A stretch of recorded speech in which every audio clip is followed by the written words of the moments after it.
5 words, that's what she said when I walked into her office for the third time in 6 weeks. Paula Martinez from HR didn't even look up from her paperwork while I stood there explaining how my manager had been systematically stealing wages from my entire team for 10 months. My name is Marcus Thompson. I'm 48 years old. I've been working in logistics and warehouse operations for 15 years total, the last 8 at this Fortune 500 company. Started in smaller operations before moving here for better benefits and stability. I'm not the guy who causes problems. I'm the guy who solves them. Army background, straight shooter, show up early, leave late, take care of my people. That's how I was raised, that's how I served in 2 deployments overseas, and that's how I work. But when they started stealing from my family's future, they picked the wrong fight.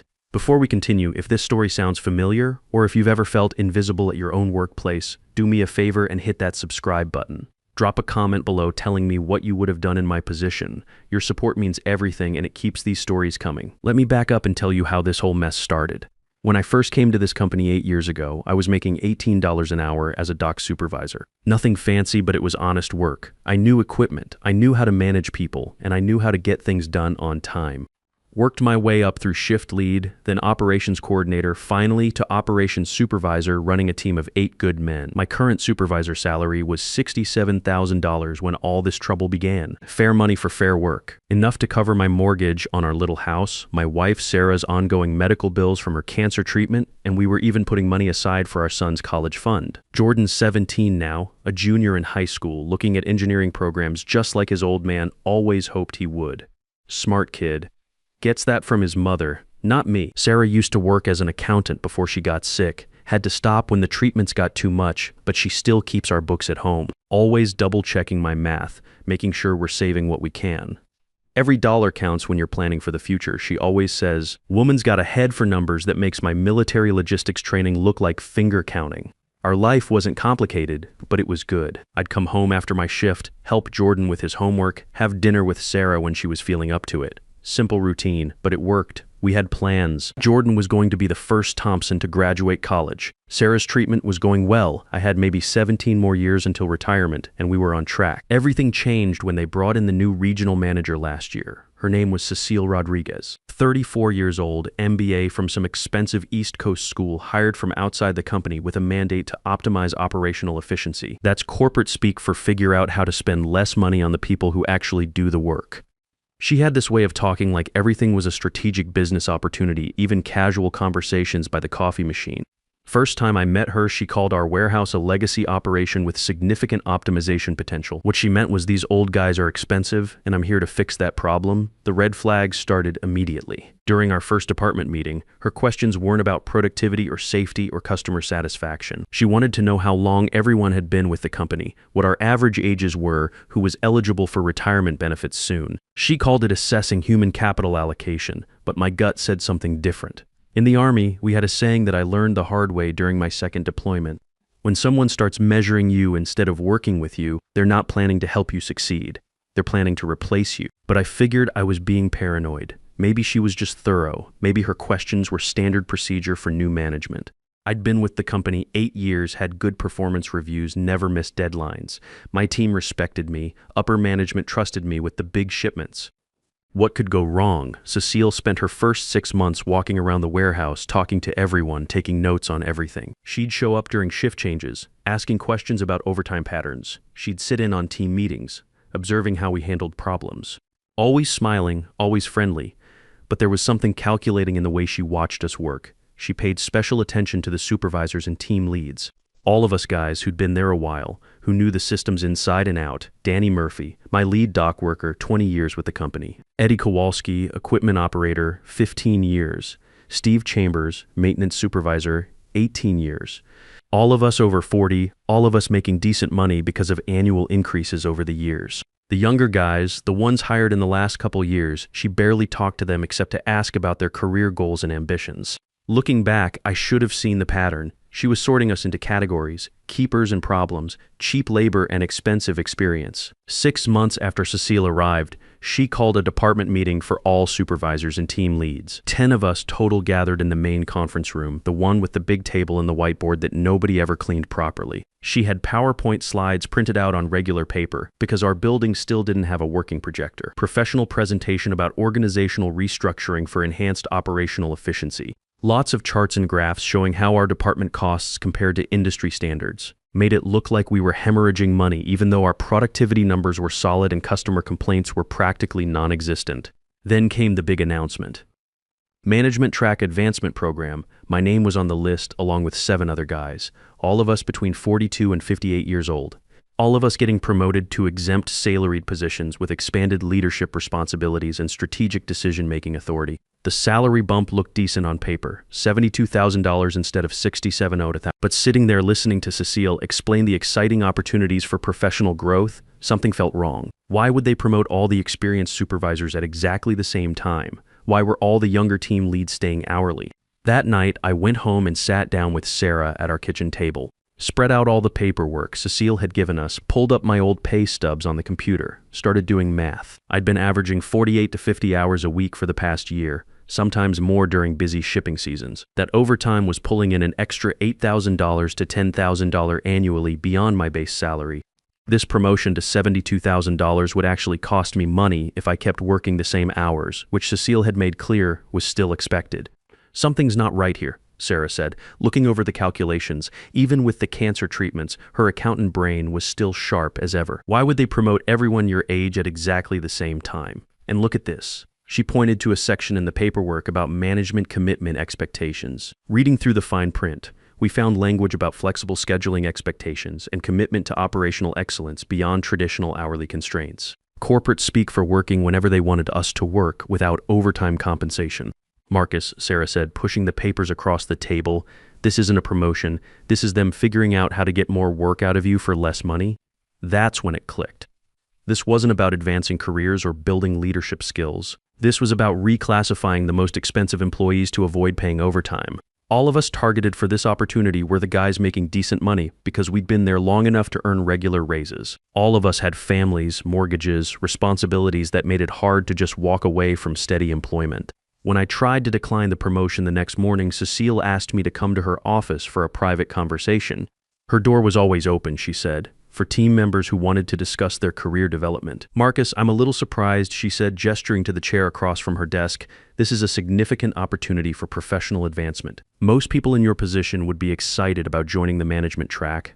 I kept my voice level respectful. I appreciate the offer, but I'm concerned about the financial impact. With overtime, I'm currently earning more than the proposed salary would provide. She leaned back in her chair, that smile never quite reaching her eyes.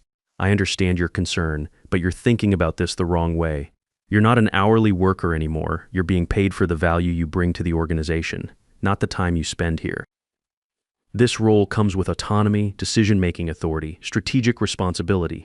What specific decisions would I be making that I'm not making now? Well, she paused, shuffling some papers. You'll be involved in departmental planning, resource allocation, performance optimization initiatives. I'd been running the same operations for 3 years. I knew exactly which suppliers delivered on time and which ones always shorted their shipments. I knew which equipment needed maintenance, and when I planned shift schedules, allocated resources, optimized performance every single day. Nothing about her description suggested any change in my actual responsibilities. Can I stay hourly? I asked. Her expression tightened just slightly. Marcus, I'm offering you growth here, leadership development, a chance to advance your career instead of just maintaining the status quo. Don't you want to move forward professionally? The way she said it made me feel like I'd asked something unreasonable. Like I'd suggested we just stop shipping products entirely. My face got warm. Military training taught me to respect the chain of command, to trust that superior officers had information and perspective I didn't have. I'll need to discuss this with my family, I said. Of course you have until Friday to let me know your decision. I need to finalize all the paperwork for the new organizational structure. That night, Sarah and I sat up until almost midnight going through our budget, calculating different scenarios, trying to figure out if we could afford for me to take a stand. Jordan needed new textbooks for his advanced placement classes. Sarah's next round of treatment was scheduled for the following month. Our emergency fund was decent, but not enough to cover months of unemployment if this went badly. Maybe it won't be as bad as we think, Sarah said, though her voice suggested she didn't believe it. Maybe they really will limit the extra hours. I wanted to believe that too. On Friday, I accepted the promotion. The first month wasn't terrible. I worked 43 hours one week, 46 the next. Maybe Cecile really was trying to build a more efficient operation that didn't require constant overtime. Maybe I'd been overthinking the whole situation. Then the second month, things started changing. Cecile began scheduling weekend inventory assessments. "We need to verify space allocation before the big shipments next week," she'd explained Friday afternoon. "I'm counting on my management team to ensure operational readiness." 6 hours every Saturday morning, walking through the warehouse with clipboards, counting products we'd already counted during the week. No extra compensation because we were salaried exempt now. "This is part of your leadership development," she'd remind us when anyone looked tired. The third month brought strategic planning sessions on Sunday afternoons, 3-hour meetings about optimizing workflows and improving customer satisfaction metrics. We'd sit in that same conference room reviewing reports we'd already reviewed, discussing solutions to problems that didn't exist. By the 4th month, I was working 61 hours in a single week, Monday through Friday regular shifts, plus Saturday inventory, plus Sunday planning, plus staying late Tuesday and Thursday for urgent shipments that somehow always required supervisor oversight. I started keeping detailed records, time in, time out, specific tasks assigned, justification for extended hours. Military habits die hard, and documentation had saved my unit more than once when superior officers needed answers about resource allocation and mission timelines. My little notebook filled up fast. Every conversation where Cecile implied that management commitment meant unlimited availability. Every meeting that could have been a 10-minute email but stretched to 2 hours because she was fostering collaborative leadership. Every weekend assignment justified as operational necessity when the real necessity was hitting her cost reduction targets. I also started noticing patterns in who was affected by these new expectations.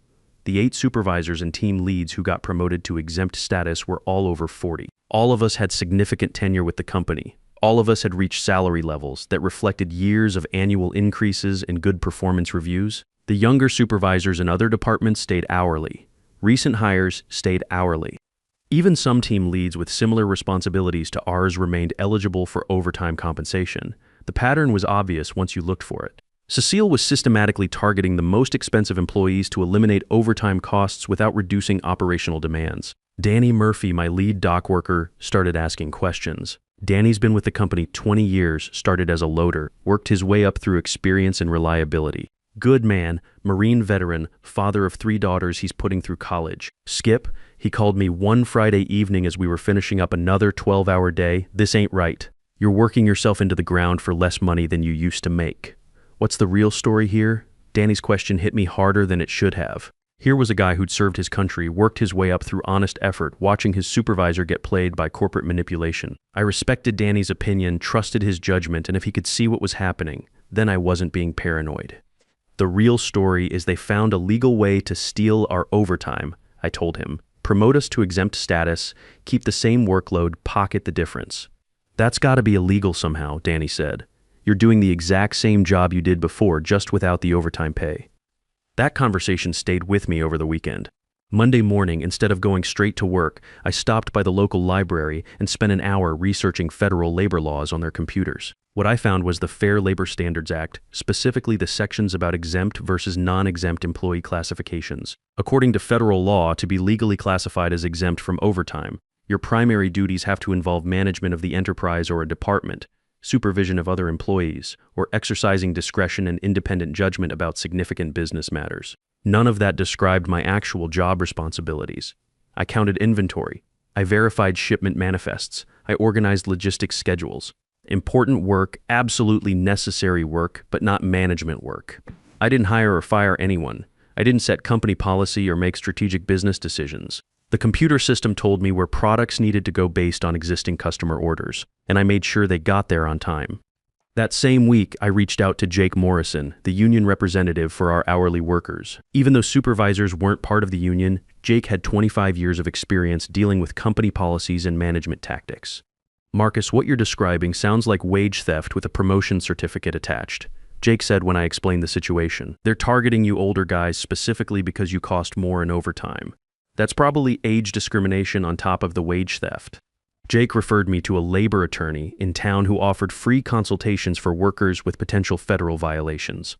The attorney confirmed what I suspected. My job duties didn't qualify for exempt status under federal guidelines, and the pattern of targeting employees over 40 could constitute age discrimination under Equal Employment Opportunity Commission regulations. Armed with this information, I scheduled my first meeting with Human Resources.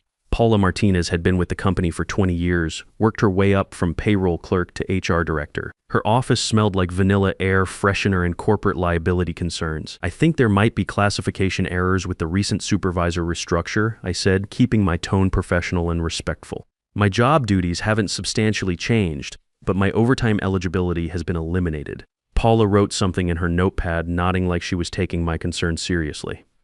Our legal team reviews all position classifications thoroughly before implementation. I'm confident everything is in compliance with federal regulations, but I'll double-check the documentation. 2 weeks passed, nothing changed. I was still working 55-hour weeks for straight salary while younger supervisors in other departments collected overtime for similar responsibilities. I scheduled a second meeting with Paula and brought documentation this time. Printouts of the Fair Labor Standards Act guidelines, a detailed list of my actual daily tasks, examples of my timesheets showing consistent 50-plus hour weeks.